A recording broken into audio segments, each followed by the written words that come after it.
Call phone line లో ఉన్నారు. Yes నమస్తే సార్. నమస్తే, చెప్పండి అమ్మా. ఎస్ పాకిస్తాన్ లో ఇప్పుడు రాజకీయ పరిస్థితి ఎలా ఉంది మనం చూస్తున్నాం. పాకిస్తాన్ కు చుక్కలు చూపిస్తుంది ఆఫ్ఘనిస్తాన్. దీన్ని ఏ విధంగా చూడాలి, ఏమంటారు? పాకిస్తాన్ అమెరికా విజిట్ తర్వాత ఓవర్ కాన్ఫిడెన్స్ అయిపోయి కొరువుతో తలపోక్కున్నట్టు అయిపోయింది. ఎందుకంటే వాళ్ళు అనవసరంగా టీటీపీని ఆఫ్ఘనిస్తాన్ తాలిబాన్ సపోర్ట్ చేస్తుంది. యాక్చువల్ గా ఆఫ్ఘనిస్తాన్ తాలిబాన్ గవర్నమెంట్ ఇదంతా చేస్తుంది అన్న మాటలతోటి కాబూల్ మీద ఎయిర్ ఫోర్స్ తోటి అటాక్ చేశారు. ఇప్పటికే ఎప్పటి నుంచో గొడవలు ఉన్నాయి. ఎందుకంటే మన ప్రీ ఇండిపెండెన్స్ నుంచి వాళ్ళ దగ్గర మధ్యలో ఉన్న దురంద లైన్ ఎప్పుడు డిలీనేట్ కాలేదు. ఆ డిలీనేషన్ కాకపోవడం వల్ల అక్కడ అసలే ట్రైబల్ ఏరియాస్ ఉంటాయి. మొత్తం ఆ తెగలు అటు ఉంటారు, ఇటు ఉంటారు. సేమ్ లాంగ్వేజ్, సేమ్ ట్రేడ్ అన్ని నడుస్తూ ఉంటాయి. ఆ గొడవల వల్ల ఇప్పుడు అంతకుముందు 2 ఏళ్ల క్రితం ఒకసారి చేశారు, ఈసారి మళ్ళా తిరిగి చేశారు. అంతకుముందు 3-4 పోస్టులు చేశారు. ఇప్పుడు 7-9 పోస్టులు క్యాప్చర్ చేసినట్టు ఆఫ్ఘనిస్తాన్ తాలిబాన్ అంటుంది. కనీసం వాళ్ళు డ్యామేజ్ చేసినట్టు చాలా క్లియర్ గా తెలుస్తోంది. ఎందుకంటే చాలా పాకిస్తాన్ ట్రూప్స్ చనిపోవడం జరిగింది. చాలా మంది ఆర్మ్స్ అండ్ ఎమ్యునిషన్ తోటి లొంగిపోవడం జరిగింది. ఈ ఏరియాలో బజార్ స్కౌట్స్ అని ఒక స్కౌట్స్ ఎక్కువ డిప్లాయ్మెంట్ అవుతుంది. వాళ్ళంతా చాలా వరకు ట్రైబల్ ఎఫిలిటీస్ ఎక్కువ ఉంటాయి. సో వాళ్ళకి ఆఫ్ఘనిస్తాన్ ఎఫిలిటీ ఎక్కువ ఉంటుంది, పాకిస్తాన్ ఎఫిలిటీ తక్కువ ఉంటుంది. అందువల్ల వీళ్ళందరూ ఆఫ్ఘనిస్తాన్ తాలిబాన్కి లొంగిపోయినట్టు మనం అనుకోవచ్చు. సో ఈ విధంగా ఆ ఏరియాలో అక్కడ చేస్తుంటే, ఇక్కడ మన భారత్ బోర్డర్ లో ఎక్కడైతే జమ్మూ కాశ్మీర్ పంజాబ్ ఏరియా ఉంటుందో, చాలా నదులు ఉంటాయో, నదీ ప్రవాహం ఎక్కువ ఉంటుందో, సయాల్కోట్ ఆ ఏరియాలో చాలా వరకు ట్యాంక్ తర్వాత ఆర్మీ బలాన్ని పాకిస్తాన్ పెంచుతున్నట్టు మనం అనుకోవాలి. అంటే ఇక్కడ కూడా ఏదోటి ప్రయత్నం చేస్తుందనే అనుకోవాలి. సో ఆ విధంగా నిన్న ఇంకోటి కొత్త విషయం బయటకు వచ్చింది.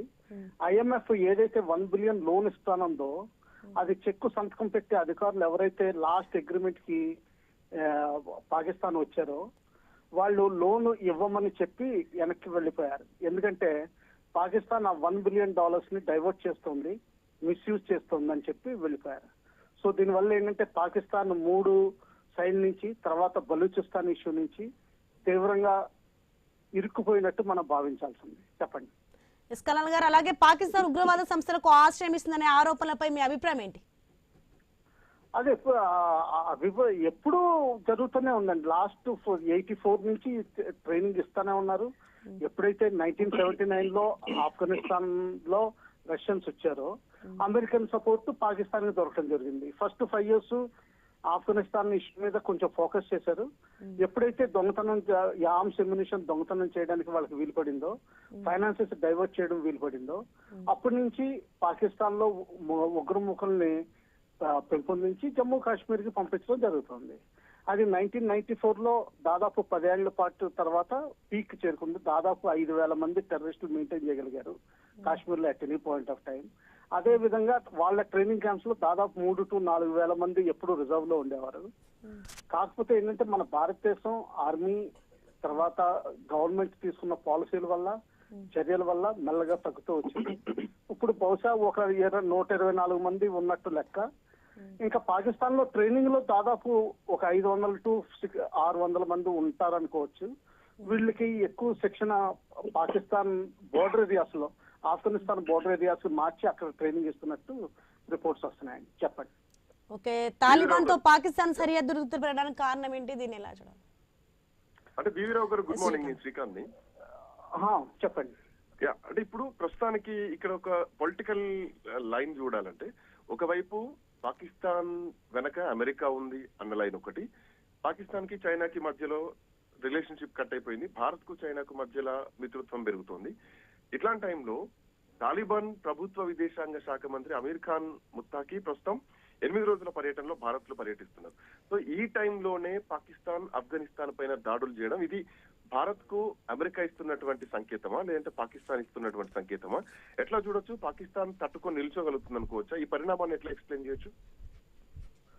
2 విధాలుగా చూడొచ్చండి. పాకిస్తాన్ చైనా తోటి తెగతింపులు మాత్రం చేసుకోలేదు. ఈ రోజున కూడా 83% లేటెస్ట్ J-35 విమానాలు, 5th జనరేషన్ విమానాలు కూడా చైనా నుంచే వస్తున్నాయి. ఇంకా చైనా నుంచి మిలిటరీ బిల్డప్ జరుగుతుంది. అయితే అమెరికాని మాత్రం పాజిటివ్ గా తన సైడ్ నుంచి వాడుకోవాలని చూస్తుంది. దానిలో ఏంటంటే రేరర్స్ ఏవైతే అమెరికాకి క్లిష్టంగా ఉన్నాయో దొరకడం, చైనా కూడా బ్యాన్ చేయడం జరిగింది. అవి పాకిస్తాన్ ఎక్స్పోర్ట్ చేయడానికి తయారుగా ఉంది. దాంతో పాటుగానే ఒక పోర్ట్ ని డెవలప్ చేసుకోవడానికి, కేవలం అది గ్వాదర్ పోర్ట్ ఏదైతే చైనా వాళ్ళు కన్స్ట్రక్ట్ చేశారో $2 బిలియన్ ఖర్చు పెట్టి, దాని పక్కనే జస్ట్ 60 కిలోమీటర్ల దూరంలో ఇంకో పోర్ట్ అమెరికాకి ఇవ్వడానికి తయారుగా ఉన్నారు. సో ఈ విధంగా ఏమిటంటే పాకిస్తాన్ కి ఎంత స్థితికి దిగజారిపోయిందో మనం తెలుసుకోవాల్సిందే. ఆర్థికంగా చాలా దిగజారిపోయింది.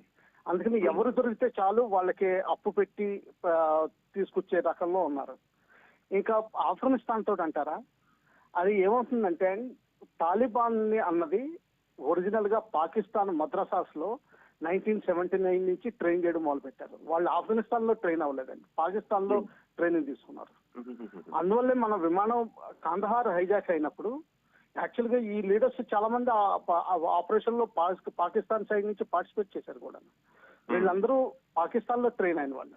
కాకపోతే ఏంటంటే వాళ్ళు ఇండిపెండెన్స్ తీసుకుని పాకిస్తాన్ లో తాలిబాన్ లాంటి గవర్నమెంట్, షరియా లాంటి గవర్నమెంట్ తీసుకురావాలని ఇప్పుడు వాళ్ళ ఉద్దేశం. దాంతో పాటుగానే టీటీపీ, తెరికే తాలిబాన్ పాకిస్తాన్ అని చెప్పి ఒకటి తయారు చేసి నార్థన్ ఏరియాస్ లో ఎస్పెషల్లీ పఖ్తూన్వా ఏరియాలో మొత్తం అంతా డామినేషన్ తీసుకొచ్చి అక్కడి నుంచి ఇస్లామాబాద్, లాహోర్ క్యాప్చర్ చేసి షరియా రూల్ తీసుకురావాలని వాళ్ళ ఉద్దేశం. చెప్పండి. అంటే ఇక్కడ మనం చూడొచ్చు 2021 నుంచి చూస్తే కనుక తాలిబాన్లు మళ్ళా తిరిగి ఒక సత్తా చాటాలన్నటువంటి ఉద్దేశంతో ఆఫ్ఘనిస్తాన్ లో మొత్తం కూడా ఒక శాసనంగా మారిపోయింది. తాలిబాన్ల ప్రభుత్వమే ఏర్పాటు చేసినటువంటి ప్రభుత్వం. ఒక ప్రభుత్వాన్ని కూలగొట్టి తాలిబాన్లే ప్రభుత్వంలోకి వచ్చారు. అట్లాంటి తాలిబాన్లు ఎంత అగ్రెసివ్ గా ఉంటారో మనకు తెలుసు. సో మోర్ ఓవర్ ఏంటంటే ఇది సరిహద్దు వివాదాలు దీంట్లో ఉన్నాయి. దీంట్లో డురాన్ లైన్ గురించి మనం ప్రత్యేకంగా మాట్లాడుకోవాలి. సో డురాన్ లైన్ అనేది ఒక స్థిరత్వం లేదు, దాన్ని పర్టికులర్ గా దాన్ని గుర్తించలేదు. అందుకే దీంట్లో ఎక్కువగా గొడవలు జరుగుతున్నాయి అన్నది ప్రధానంగా ఉన్నటువంటి అంశం. సో ఈ రెండు దేశాల మధ్య అంత భారీ శత్రుత్వం. సో ఇప్పుడు భారత్ తో సయోధ్యలో ఉన్నందుకే పాకిస్తాన్ ఇట్లాంటి నిర్ణయాలు తీసుకుంటుంది అనుకోవాలా, ఇది ఇంకా తీవ్రతరం అయింది అనుకోవాలా? ఈ డురాన్ లైన్ గురించి ఎట్లా చూడొచ్చు? డురాన్ లైన్ ఎప్పటి నుంచో 1903 నుంచి అది పెండింగ్ లో ఉందని. 1875 ఆ టైంలో మా బ్రిటిష్ ఫోర్సెస్ ఎప్పుడైతే ఆఫ్ఘనిస్తాన్ మీద దండెత్తి మన ఇండియన్ సోల్జర్స్ ను వాడి ఎప్పుడైతే విజయం సాధించారో అప్పటి నుంచి వాళ్ళు ఏం చేశారంటే అండి, దురంద లైన్ అన్నది కొండల్లో హిందూ కుష్ పర్వత శ్రేణి అన్నది దాని మీద హైయెస్ట్ పాయింట్ ఆఫ్ లైన్. కాకపోతే వాళ్ళు బ్రిటిష్ గవర్నమెంట్ ఎప్పుడు ఈ ఫ్రాంటియర్ ఏరియాస్ ని వదిలేసినట్టు ప్రవర్తించేవారు. అంటే సీరియస్ గా అడ్మినిస్ట్రేట్ చేసేవారు కాదు, వాళ్ళకి వాళ్లే పడనివ్వండి అన్నట్టుగా వదిలేసేవారు. సో ఆ వదిలేయడంలో ఈ లైన్ గీసి ట్రైబల్స్ ని లెక్క చేయకుండా, అటు ఉన్న ఇటు ఉన్న ట్రైబల్స్ ని లెక్క చేయకుండా, వాళ్ళ పాలసీస్ ని, వాళ్ళ కల్చరల్ ఆస్పెక్ట్స్ ని గౌరవం ఇవ్వకుండా ఆ లైన్ గీసి వదిలేశారు. ఎప్పుడైతే ఇండియాకి ఇండిపెండెన్స్ వచ్చిందో అప్పుడు పాకిస్తాన్ విడిపోవడం జరిగింది. సో ఈ దురంద లైన్ మళ్ళా ఈ గొడవకు వచ్చిందండి. అయితే ఆఫ్ఘనిస్తాన్ అప్పట్లో రాజు ఉండేవారు. ఆ రాజు 1979 లో తీసేయడం వల్ల దీన్ని కొంతవరకు ఇది సద్దుమణిగింది. కాకపోతే ఇప్పుడు ఇండిపెండెంట్ తాలిబాన్ గవర్నమెంట్ రావడం వల్ల మళ్ళా పైకి వస్తుంది.